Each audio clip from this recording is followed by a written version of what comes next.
was walking with my wife around the place where we live. As we're walking around praying, the kingdom of God, the kingdom of God, the kingdom of God, I saw this woman. And I said to my wife, is that woman the single mother?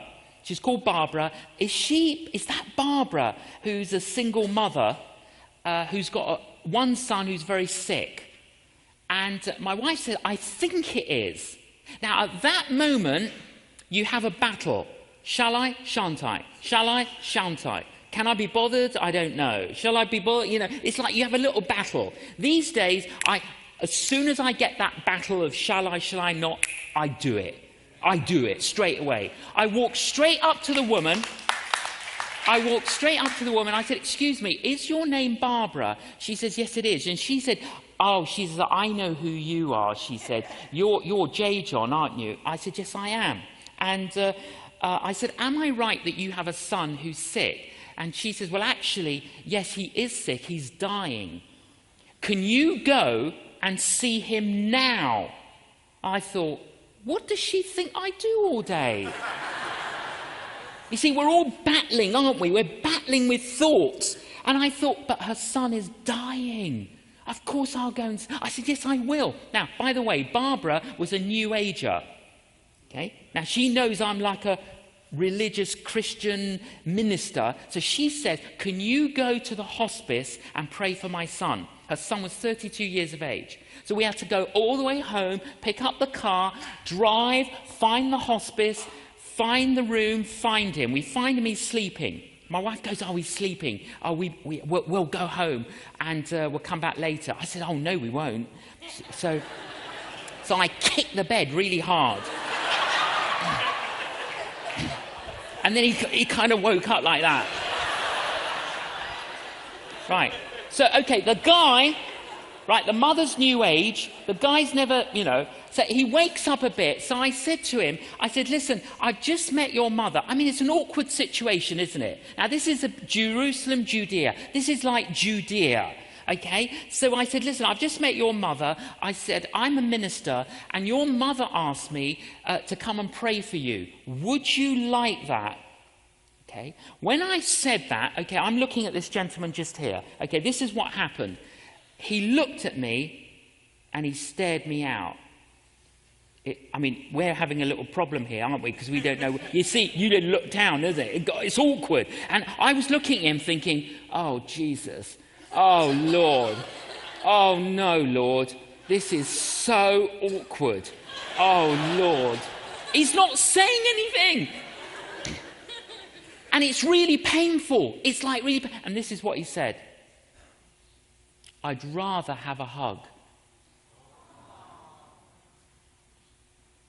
And my wife and I, we leaned down. He lifted himself up. And the three of us in this hospice we hugged. The three of us hugged together. And he started crying. He's 32. Killy starts crying. I start crying, and he held us for such a long time. And then eventually he let go and laid him down. I said, well, do you want the prayer anyway? He says, well, I'm an atheist, but if you need to pray, pray. So I did, right? So I put my hand on his chest, and then I prayed inside. I didn't pray outside. I prayed it. I didn't let it all come outside. I'm going to headbutt him into heaven. It was all on the inside. On the inside, I was like, come on, Lord. Come on, Lord. Come on, Lord. On the inside. I didn't let it all out. Come on, Lord. You think I'm an idiot. So I prayed for him. And then I said to him, would you like me to visit you? He says, I would. So I started visiting him, and I started talking with him, and I started helping him on his journey. He was atheist, and getting him to become agnostic, and then eventually getting him to face Jesus. And then there's a knock on the door. And I visit him a lot. And there's a knock on the door. We open the door. It's the mother. And she's crying. She says he died last night. She says, would you speak at the funeral? I said, well, of course I'll speak at the funeral.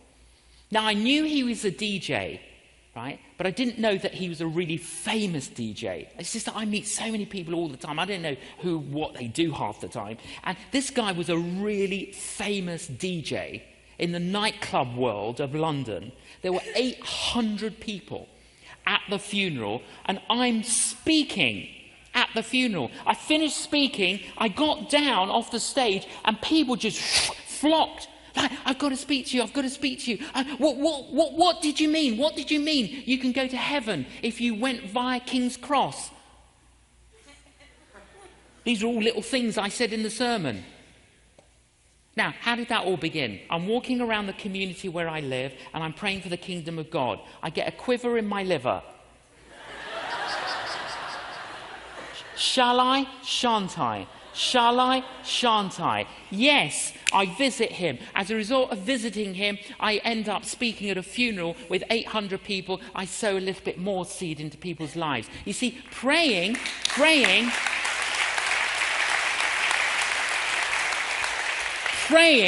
leads to caring. Our next door neighbours